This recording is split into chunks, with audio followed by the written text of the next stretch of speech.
So the question that I was asked to do this week was brief exercise number 6 in lesson 12.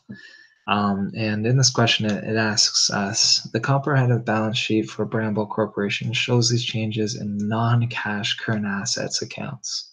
Accounts receivable decreased from 82,000 and $600. Prepaid expenses increased from $26,200, and inventory increased by $38,800. Compute net cash provided by operation activities using the indirect method.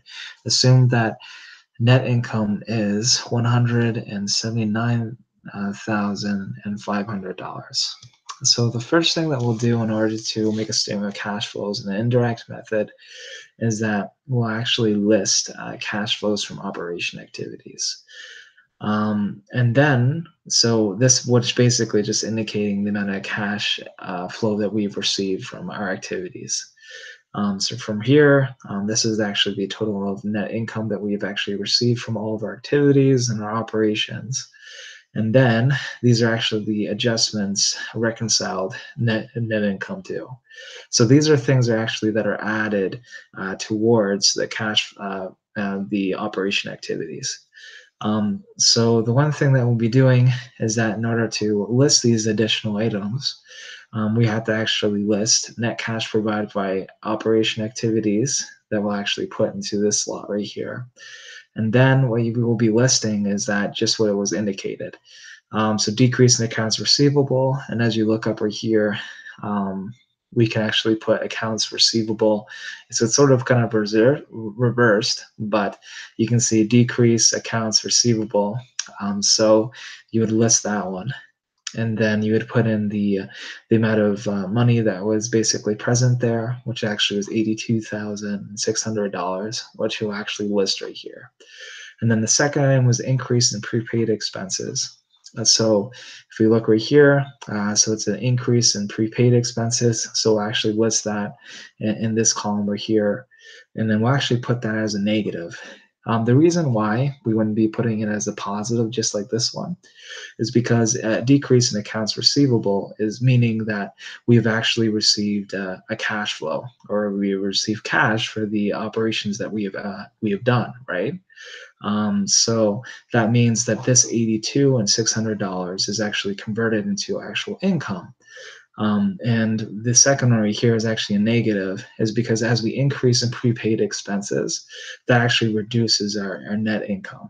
So because we're actually paying for prepaid expenses in our operation activities, so it is a negative.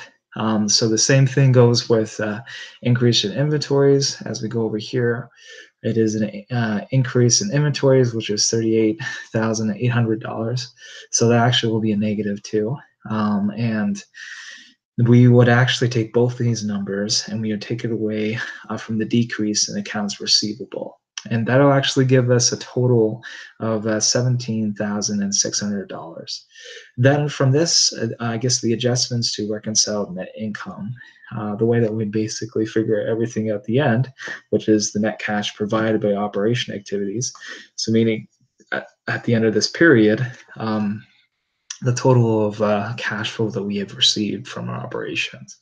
So the way that we would do this is that we would actually take the $17,600 plus the $179,500, and we both add these together, and you would get $197,100. So that would actually be the total number that you would get, which would be $179,100, which you would get at the end right here. So the only thing to keep in consideration is when you're actually calculating a statement of cash flows in direct method, just as it indicates here, it shows these cash and non-cash current asset accounts. So which basically means that these are actually not non-cash current assets. So, damn, I think I messed up. I was doing so